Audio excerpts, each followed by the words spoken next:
आज की कहानी है दया के राजकुमार की।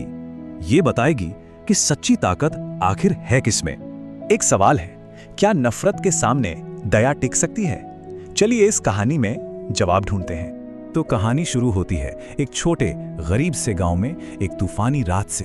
किसान और उसकी पत्नी की कोई औलाद नहीं थी, तो उन्होंने फैसला किया वो उस बच्चे को अपना मानकर पालेंगे। लड़का चुपचाप काम करता रहा और कमाल देखिए, उसकी फसलें सबसे अच्छी होने लगी। लेकिन उसकी ये कामयाबी गांव के बाकी लोगों को रास नहीं आई। वो उससे जलने लगे, उसका मजाक उड़ाते, औजार तोड़ देते, यहाँ तक कि फसलें भी खराब कर देते। इतनी नफरत के बाद भी उस लड़के ने कभी पलटकर जवाब नहीं दिया, बस और मेहनत करता रहा।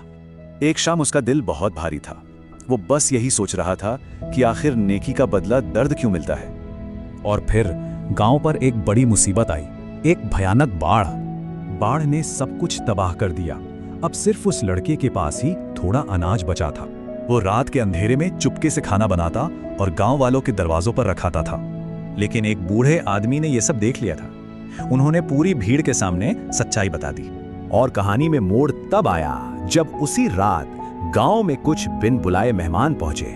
ये शाही घुड़सवार थे जो सालों पहले खोए राजकुमार को ढूंढ रहे थे और सुराग उन्हें यही ले आए थे। और उस लड़के के शरीर पर उन्हें वही खास जन्म चिन्ह मिला जो खोए हुए राजकुमार का था।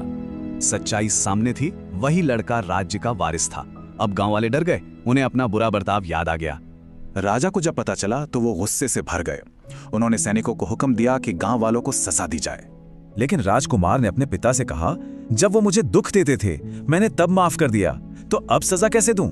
बेटे की इतनी बड़ी दया देखकर राजा का दिल पिघल गया और वो मान गए। तो इस कहानी का निचोड़ क्या है? दया एक चुनाव है, कोई मजबूरी नहीं, और असली ताकत करुणा में ही है।